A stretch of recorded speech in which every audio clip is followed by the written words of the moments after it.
video ini saya akan mempresentasikan mengenai Kerajaan Mataram kuno.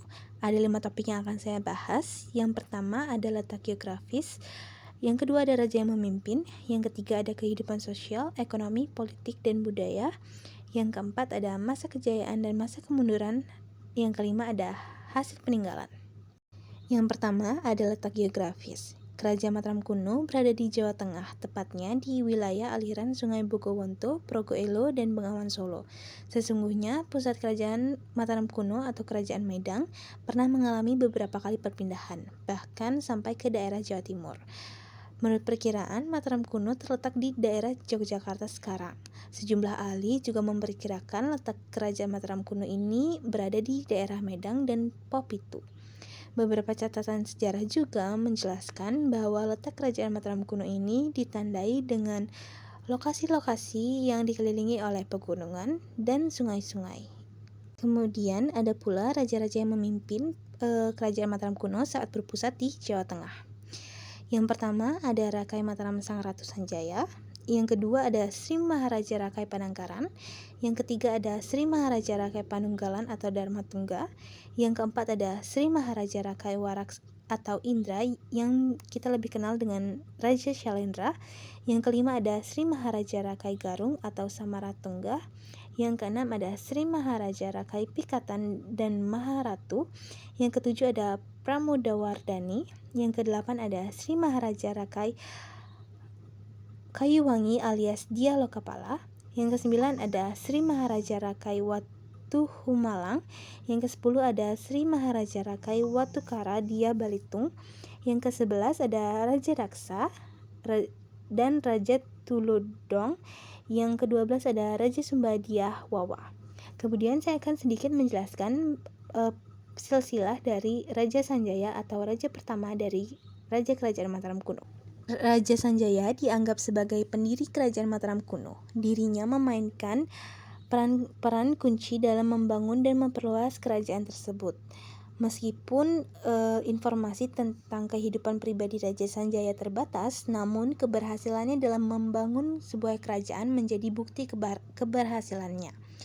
Raja Sanjaya juga merupakan tokoh penting dalam keluarga Sanjaya yang berkuasa di wilayah Jawa.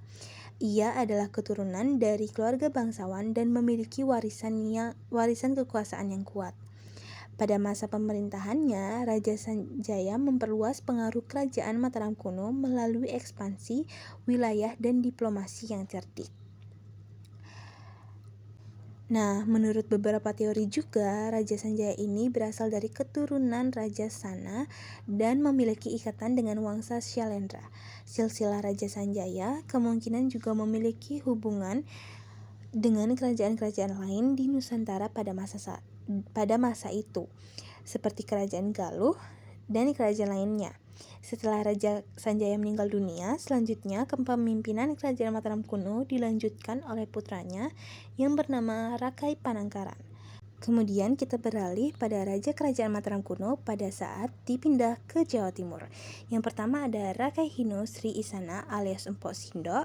Yang kedua ada Sri Lokapala dan Ratu Sri Isana Tunggawijaya. Yang ketiga ada Makutta Wangsawardhana. Yang keempat ada Dharma Wangsa Teguh. Nah, seperti sebelumnya, saya akan menjelaskan sedikit profil dari Ratu Isana Tunggawijaya. Sri Isana Tunggawijaya adalah raja perempuan Kerajaan Medang atau yang kita kenal dengan Kerajaan Mataram kuno periode Jawa Timur yang memerintah berdampingan bersama dengan suaminya yang bernama Sri Lokapala. Namanya menjadi dasar nama Wangsa Isana, sebuah dinasti yang didirikan oleh ayahnya Empu Sindo, raja pertama Kerajaan Mataram kuno periode Jawa Timur. Sri Isana Tunggawijaya merupakan putri dari Empu Sindo, yaitu raja yang telah memindahkan istana Kerajaan Mataram kuno dari Jawa Tengah menuju Jawa Timur. Nah, pada masa pemerintahan Sri Isana Tunggawijaya dan suaminya Sri Lokapala yang merupakan seorang bangsawan dari Pulau Bali. Tidak banyak diketahui tentang masa pemerintahannya dan juga tidak diketahui pula dengan pasti kapan pemerintahan Sri Isana Tunggawijaya dan Sri Lokapala berakhir. Menurut prasasti Pucangan, Yang menjadi raja selanjutnya adalah putra mereka yang bernama Sri Makutawangsawardhana. Kemudian kita lanjut dengan kehidupan sosial Kerajaan Mataram kuno. Kehidupan sosial Kerajaan Mataram kuno dapat dilihat dari adanya pembagian golongan masyarakat.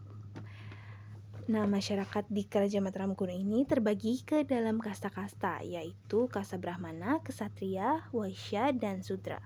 Selain itu, ada juga stratifikasi sosial berdasarkan kedudukan seseorang dalam bermasyarakat.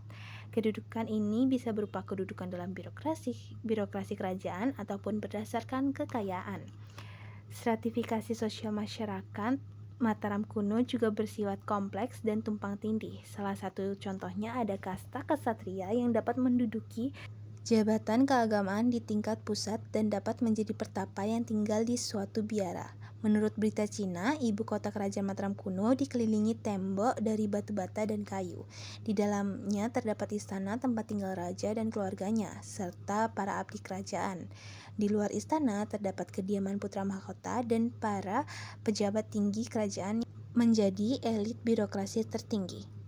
Masih di dalam tembok kota terdapat tempat tinggal para pejabat sipil yang jumlahnya mencapai ratusan.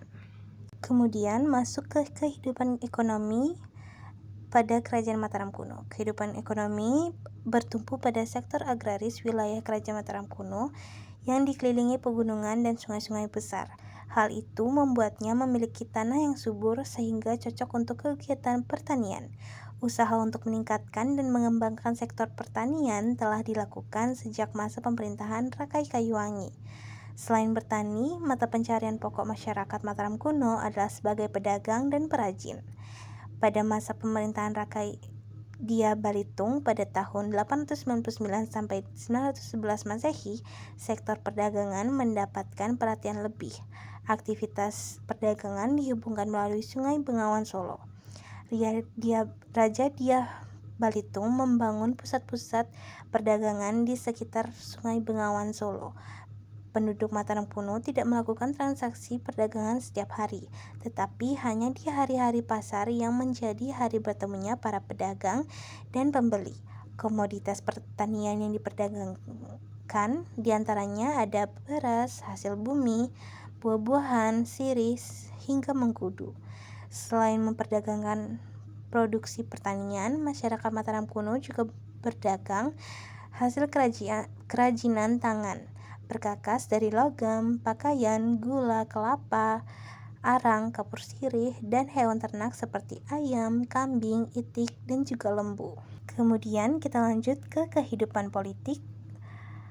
Yang pertama ada struktur politik. Struktur politik Kerajaan Mataram kuno ini terdiri dari raja sebagai pemimpin tertinggi, diikuti oleh para pejabat kerajaan dan rakyat biasa. Raja memiliki kekuasaan absolut dan dianggap sebagai perwujudan dewa di bumi. Para pejabat kerajaan seperti Rakrian, Kamuruhan atau Perdana Menteri dan juga Menteri Pertahanan membantu raja dalam menjalankan pemerintahan. Kemudian ada juga sistem pemerintahan Kerajaan Mataram kuno adalah monarki absolut, di mana raja memiliki kekuasaan penuh atas seluruh aspek kehidupan kerajaan. Raja bertanggung jawab atas kebijakan ekonomi, politik, hukum, dan agama. Meskipun demikian, raja juga mendapatkan nasihat dari Dewan Penasehat Kerajaan yang terdiri dari para pejabat kerajaan dan tokoh agama. Kemudian ada kehidupan budaya dari Kerajaan Mataram kuno. Kerajaan Mataram kuno adalah salah satu kerajaan yang memiliki corak Hindu-Buddha yang terletak di Pulau Jawa. Kehidupan budaya pada Kerajaan Mataram kuno ini cukup pesat, terlebih jika dilihat dari segi peninggalannya. Pasalnya, Kerajaan Mataram kuno ini meninggalkan berbagai situs kebudayaan yang bertahan sampai kini, bahkan menjadi tempat wisata terkenal. Beberapa situs kebudayaan yang ditinggalkan oleh Kerajaan Mataram kuno adalah Candi Borobudur, Candi Sewu, Candi Kalasan, dan lain-lainnya. Candi-candi tersebut terletak di kawasan Jawa Tengah. Selain itu, Kerajaan Mataram kuno juga meninggalkan seni sastra dan juga seni pertunjukan.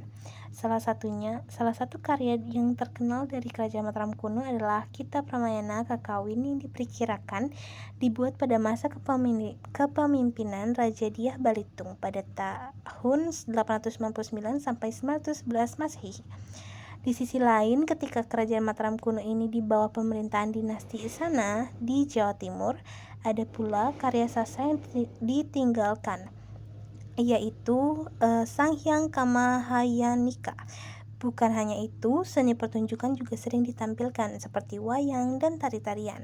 Dilanjutkan dengan masa kejayaan Kerajaan Mataram kuno. Kerajaan Mataram kuno ini mengalami masa keemasan ketika dipimpin oleh Raja Balitung pada tahun 898 sampai 910 Masehi. Kemudian, aktivitas ekonomi masyarakat di kerajaan adalah sebagai petani, sesuai dengan sumber Prasasti Canggal yang menyebutkan bahwa Jawa kaya akan padinya. Kerajaan Mataram kuno memang dikenal sebagai negara agraris.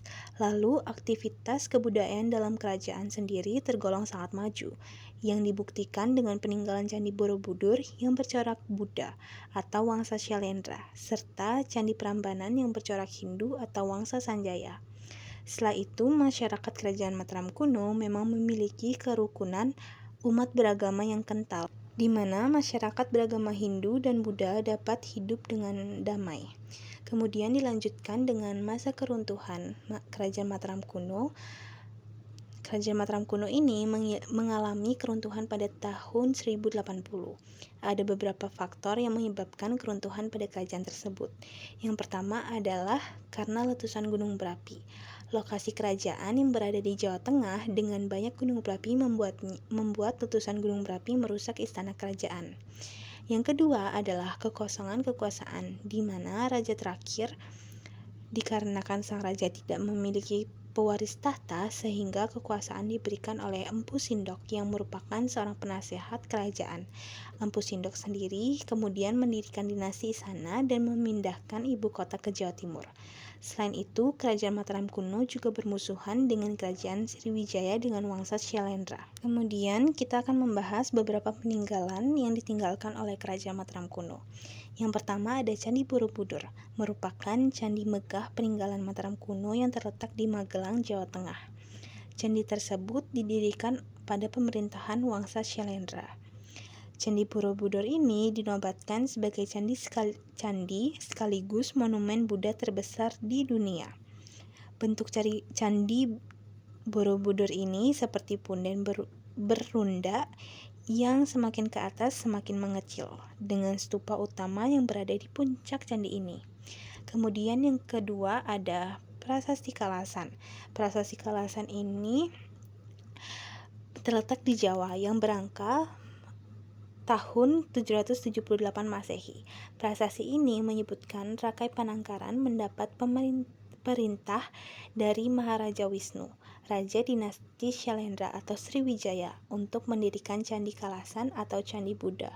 Diperkirakan dinasti Syailendra menguasai dinasti Sanjaya sekitar tahun itu atau 778 Masehi.